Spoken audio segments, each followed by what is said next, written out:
Cela signifie simplement que Rendez-vous au sommet pour tout le mois d'avril va parler couple. Nous allons parler couple et aujourd'hui spécifiquement de communication entre les conjoints. C'est tout à l'heure dans Rendez-vous au sommet.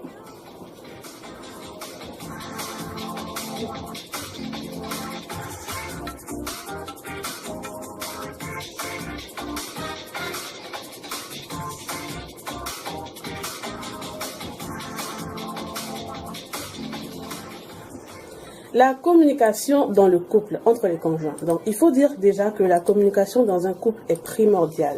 Je dirais même que c'est la base. Un couple qui a du mal à communiquer va tout droit dans le mur. Tout droit, direct. Alors, qu'est-ce que communiquer exactement? Communiquer pour un couple, c'est tout se dire sur absolument tout. Tout se dire sur absolument tout. Ça semble invraisemblable, mais c'est ce qui devrait être normal. La communication vous permettra de créer une belle complicité. Donc, qui doit communiquer? Normalement, les deux conjoints, bien entendu, doivent communiquer, ils doivent apprendre à se parler. Mais aujourd'hui, je vais m'adresser qu'aux femmes. Parce que ce sont elles qui m'intéressent. Enfin, il faut commencer à prendre note, s'il te plaît. Merci. Alors, toi, femme, écoute-moi très bien. Une bonne femme sait communiquer. Elle sait quand et comment aborder un sujet avec son conjoint. Donc, ce n'est pas devant les amis ou la famille que tu vas aborder un sujet d'ordre intime, par exemple, ou lorsqu'il est en colère. Donc, il risque de te crier dessus ou même de te porter main. Après, tu diras qu'il te maltraite. Donc, il faut savoir choisir le moment où tu veux parler à ton conjoint. Tu veux lui parler, si ce n'est pas urgent, attends la nuit. Il y a la manière de le faire. La nuit, on dit la nuit porte conseil. Donc, la nuit, Fanfan, je te parle directement. Mets sa tête sur tes jambes. D'accord.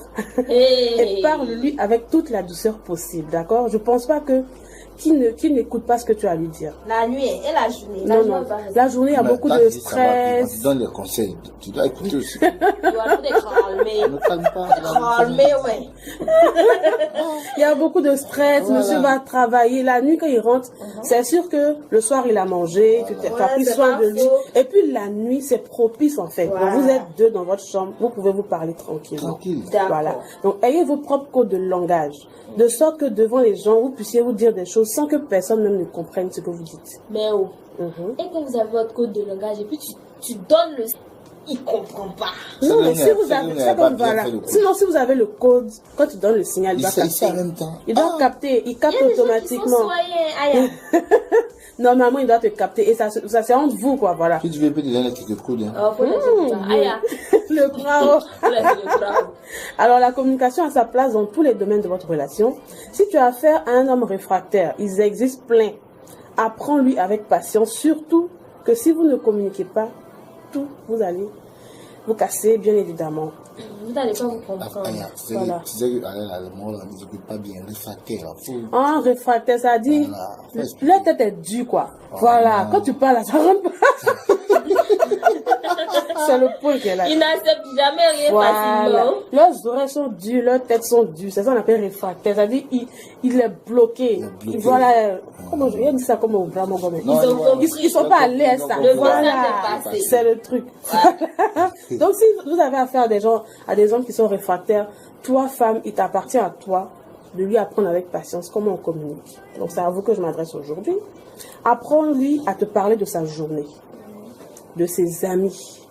Il y a des femmes, quand monsieur veut lui parler, je suis fatiguée, depuis le matin, il balaye la maison, les enfants me fatiguent, je suis fatiguée. Bon, si toi-même tu te comportes comme ça, faut pas t'étonner qu'il se confie à d'autres personnes. Alors que tu es sa conjointe et c'est toi qui dois être, comme on va dire, sa valise. Donc, il verse tout sur toi. Voilà. S'il peut pas te parler, tu mets une barrière. Il va aller parler à quelqu'un d'autre. Après, tu vas te fâcher. Voilà. Apprends-lui à te parler de ta journée, de ses amis. Arrête d'attacher Fanfan. S'il te plaît. Il va m'attacher. Il t'attache. Pas son attachement. C'est le foie même. Bon, pardon, faut le voir. Il veut que tu le vois. Il y a des femmes qui, sans même arriver au bureau de monsieur, connaissent le nom de tous ceux qui y sont. C'est parce qu'ils communiquent bien. Donc, quand il arrive le soir, chérie, tu vois, mon nouveau collègue, il s'appelle Kwasi. Kwasi. Elle n'est jamais arrivée là-bas, mais elle connaît tout le monde. Parce qu'elle a C'est-à-dire, elle s'est montrée ouverte. Donc, quand monsieur arrive, il lui parle de sa journée. Mon directeur m'a fait ceci, la nouvelle stagiaire, voici. De sorte qu'elle n'est jamais allée au bureau, mais elle connaît le nom de tout le monde. Et quand tu viens, c'est mon épouse. Ah, c'est monsieur Kwasi. Ah, monsieur Kwasi. Elle sait déjà qu'elle a affaire. Elle est aimable. Tout à fait. Donc, c'est la communication et c'est à toi, madame, de veiller à cela. Sans la communication, tu seras toujours celle qu'on informe et non celle qu'on consulte.